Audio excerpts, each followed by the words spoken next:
You can feel the drums before you hear them. A low pulse coming up through the stone under your feet, steady as a heartbeat that isn't yours. The air smells like copal smoke and something metallic underneath it. Dodzz is standing at the top of a limestone pyramid in the middle of a lake city, and his eyes are wide. A priest just walked past him wearing a mask made of a real human face. Dodzz checks his pocket watch, looks up at the sun, then looks back at the priest and mutters, "Okay, so that's not a costume." He steps back. He is, for once, completely out of jokes. Here's the question that's harder to answer than it sounds. Why did an entire civilization, one with astronomers, poets, engineers, and one of the largest cities on Earth at the time, believe that if they stopped doing this, the sun itself would simply go out? Not metaphorically. Not the economy would suffer. The actual sun. Forever. To understand that, you have to go back before the Aztecs were even the Aztecs, to a myth about a sun that refused to move. The Aztecs, more accurately called the Mexica, told a story about how their current world came to exist. It's called the Legend of the Five Suns, and it's not a creation myth in the usual sense. It's a myth about failure repeated 4 times. According to the story, the gods had already tried to build a working world 4 separate times before this one. Each attempt collapsed. One sun was destroyed by jaguars. Another ended in a hurricane. A third ended in fire raining from the sky. A fourth drowned in a flood. 4 entire worlds gone. So the gods tried again at a real place, Teotihuacan, a city so old that by the time the Aztecs found its ruins, they had no idea who built it. In the myth, the gods gathered in darkness and needed someone to sacrifice themselves to become the new sun. A wealthy, confident god named Tezcatlipoca volunteered immediately. A smaller, sickly god named Nanahuatzin was chosen almost as an afterthought. Both were told to throw themselves into a massive ceremonial fire. Tezcatlipoca, the confident one, walked up to the fire 4 times and flinched every single time. Nanahuatzin, the humble one, didn't hesitate.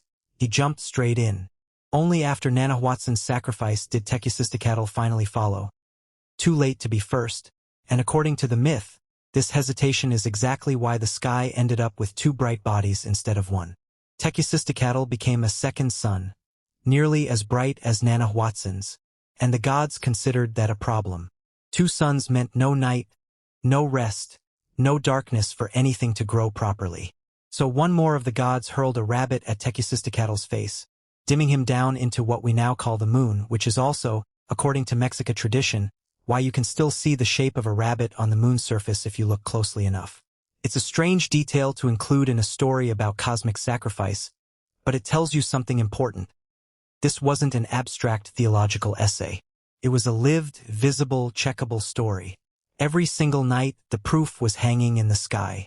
And here's the detail almost nobody expects. The sun still didn't move. It just sat there on the horizon, blazing, motionless, useless.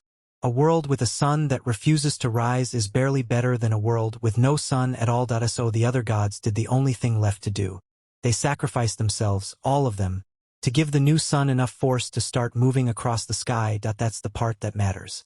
In Aztec cosmology, the sun didn't just appear. It was purchased with divine blood. And once it started moving, it never fully stopped needing to be paid. Here's the detail that usually gets left out. This wasn't some obscure footnote in Mexica religion. This myth was retold, performed, and referenced constantly, in temple ritual, in poetry, in the very naming of the era they lived in. The Mexica didn't just believe this happened once, long ago, and then move on with their lives. They believed they were living every single day inside the aftermath of that first debt. Historians studying the surviving Nahuatl language sources, including the Florentine Codex compiled under the Spanish friar Bernardino de Sahagun, describe a worldview where the boundary between myth and daily obligation barely existed at all. Dodzz glances up at the sun, then back at his watch, doing the math.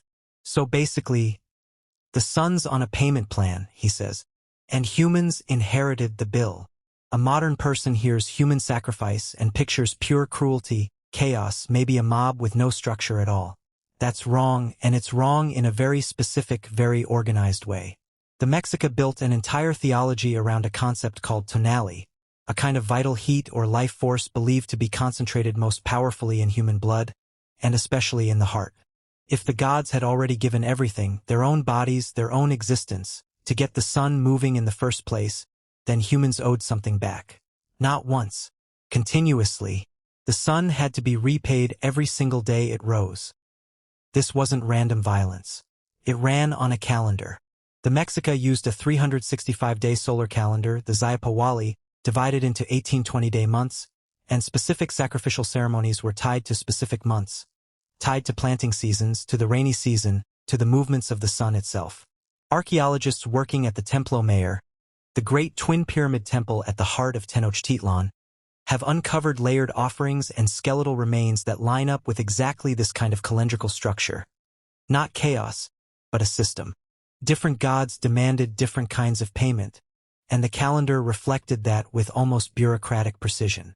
The month of Tlacaxiphualisli, roughly corresponding to late February, honored Ixiptla, a god of springtime and agricultural renewal, and involved priests wearing the flayed skin of sacrificial victims for 20 days. A ritual most historians connect directly to the visual of a seed shedding its outer husk before a new plant emerges. It's grim to describe, and it was meant to be vivid because the entire point was to make an invisible agricultural process, old growth dying so new growth can begin, into something the whole city could physically watch happen. Other months honored rain, war, maize, or the sun itself, each with its own specific ritual, its own specific victim profile, and its own specific timing tied to the agricultural year. This is what a system actually looked like in practice. Not one undifferentiated wave of violence, but 18 distinct calendar slots, each one theologically justified on its own terms. And the system needed a constant supply of something very specific: war captives. This is where it gets uncomfortable in a different way than most people expect. The Mexica and their rival city-states sometimes fought what are now called Zaquiayotl, flower wars. These weren't fought primarily to conquer territory. Historians studying colonial-era accounts, most notably from the chronicler Diego Duran, describe them as arranged conflicts, almost ritualized, designed specifically to take live prisoners rather than kill on the battlefield, because a dead enemy on a battlefield was worthless to the temple. A living one was currency. In 2015, archaeologists confirmed the location of a structure the Spanish had described and that many historians assumed was exaggerated colonial propaganda. The tzompantli, a massive skull rack near the Templo Mayor. Excavations by Mexico's National Institute of Anthropology and History have recovered hundreds of skulls, many mortared together in a cylindrical tower, some belonging to women and children, evidence that the practice extended well beyond captured warriors. The scale was real. The organization was real. Picture the actual object for a second, not just the statistic. Rows of skulls, plastered and stacked into a cylindrical tower taller than a person, standing in the middle of one of the largest public plazas in the Americas, visible to anyone walking through the ceremonial precinct on an ordinary day. This wasn't hidden. It wasn't shameful. It functioned closer to a monument, a visible, permanent record of debts paid, sitting in the most public square the city had. And the debt wasn't only paid in enemy blood. The Mexica also practiced auto-sacrifice, bloodletting from the earlobes, tongue, or thighs using stingray spines or sharpened obsidian, performed by ordinary people and priests alike as a smaller, personal version of the same obligation. Rulers were expected to do this too. There's a kind of grim democracy in that detail. The emperor bled for the sun the same way a commoner did, just with better record-keeping. Dodzz watches a procession pass below the platform, dozens of people in formation, priests directing them with practiced calm like it's a normal Tuesday. This isn't chaos, Dodzz says quietly. This is logistics. Here's where the whole premise most people walk in with gets flipped. Most modern retellings frame the victims as purely helpless. Captured, dragged up the steps, killed against their will. And in raw numerical terms, many were exactly that, prisoners of war with no say in the matter. But there's a specific practice inside Mexica religion that most documentaries skip entirely, and it changes the picture. The ixiptla. Certain sacrificial victims, particularly during the month-long festival of Toxcatl, honoring the god Tezcatlipoca, weren't simply killed. They were selected roughly a year in advance, and for that entire year, they lived as the physical embodiment of the god himself. Chosen for being physically flawless, they were dressed in fine cloth, taught music and philosophy, given attendance, married to noblewomen, and treated with a level of reverence normally reserved for royalty. For 1 full year, this person was, socially and religiously, a living god walking through the city. And the Mexica understanding of the honor involved wasn't performance for an audience. Many accounts suggest genuine acceptance, even pride, in the role. That doesn't erase the coercion built into the system, and historians are careful about how much genuine willingness we can actually verify from sources written mostly by Spanish colonizers with their own agenda. But the flat, helpless victim framing most people carry into this topic is, at minimum, incomplete. So the twist isn't just the sacrifice was more organized than you thought. It's that the entire ritual, for at least some participants, wasn't only an act done to a person. It was, within their own belief system, one of the highest honors a human being could receive. The horror and the honor existed in the exact same ceremony, at the exact same time, and Mexican religion never saw a contradiction there. There's a second, quieter version of this same reversal, and it involves the warriors, not just the priests. In Mexican military culture, dying in battle or dying on the sacrificial stone weren't treated as opposite fates. They were treated as the 2 best deaths available to a man, both believed to send the soul to the same honored afterlife, a place called the House of the Sun, reserved for warriors who died serving that ongoing cosmic debt. Capturing an enemy alive, specifically to hand him over for sacrifice, was considered a greater feat of skill and bravery than simply killing him on the field. The entire military value system was built around keeping men alive long enough to become an offering. Once you see that, the flower wars stop looking like a strange exception and start looking like the logical output of the belief system driving everything else in this video. So why did they actually believe the world would end without this? Because in their cosmology, the current sun, the 5th sun, the one Nanahuatzin became, was already understood to be temporary. The myth didn't end with, and it lasted forever. Mexica belief held that this sun, too, would eventually be destroyed, this time by catastrophic earthquakes. The 4 failed worlds before it proved that collapse wasn't hypothetical. It was the established pattern. Every world before this one had ended. Sacrifice wasn't a superstition layered on top of daily life. It was understood as active maintenance on a machine that had already broken down 4 times in history. Skip the payments and you're not being brave or rational. You're just accelerating the inevitable. This is also, worth being honest about, a genuinely unresolved question for historians. How literally did every individual Mexica person actually believe this, day to day? Some scholars argue the cosmology was sincerely held across all social classes, woven into everyday language and behavior.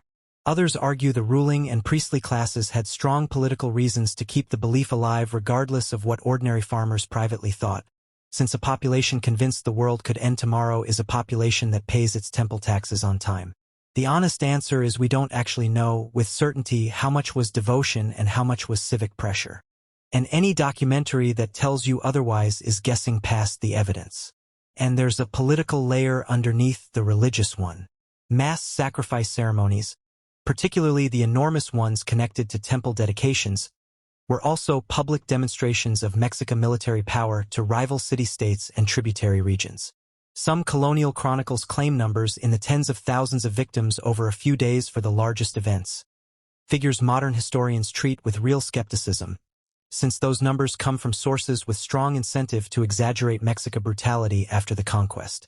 What the archaeology does confirm is smaller in scale than those chronicles claim, but still substantial, still systematic, and still deeply woven into how the empire projected authority. Fear of cosmic collapse and fear of political rivals were, in practice, reinforcing each other. Keep the sun moving. Keep the enemies watching. Keep the empire's authority visible in blood. In public, on a schedule nobody was allowed to forget. Take the dedication of the rebuilt Templo Mayor under the ruler Ixiptla, generally dated to 1487. Colonial-era chronicles describe a ceremony lasting several days, with lines of captives stretching for miles through the city, waiting their turn at the summit. Modern historians are explicit that the specific death tolls recorded by those chronicles were very likely inflated for political reasons after the conquest. But they don't dispute that the event was real, was massive by any standard, and was deliberately staged to be witnessed by rulers from rival and tributary states who had been invited specifically to watch. It wasn't only a religious act. It was a message, delivered in the most visible way the Mexica had available. This is what happens to those who don't submit, and this is what keeps your world from ending too. Dodzz checks his watch one more time as the drums start again below him. Every civilization's got something they're terrified of losing, he says. Most of us just don't build a calendar around it. It's easy, from a few hundred years and an ocean away, to look at this and only see the horror, and the horror is real and worth sitting with honestly. But underneath it is something almost unsettlingly familiar. A society convinced that the world only keeps functioning because someone, somewhere, is paying a price to keep it running. We don't call it sacrifice anymore. We call it labor, taxes, military service, the quiet, unpaid work that holds families and cities together without anyone thanking the people doing it. Every society decides that something has to be given up so the sun, metaphorically, keeps rising. The Mexica just wrote theirs into stone, gave it a calendar, and never pretended it was free. And maybe that's the actual difference worth noticing. Not that they believe something we don't, but that they were unusually honest about the price. Most modern systems ask for sacrifice quietly, spread out, easy to ignore. The Mexica put theirs at the top of a pyramid where the entire city could see it every single day. Uncomfortable, yes, but at least nobody could pretend the sun was rising for free. Within a generation of the Spanish arriving, the whole system stopped. Not because the Mexica changed their minds about the sun, but because the empire that maintained it was destroyed by conquest, disease, and alliances with rival states who had spent decades on the losing end of those flower wars. And here's the detail that tends to get lost in the Clash of Civilizations version of this story.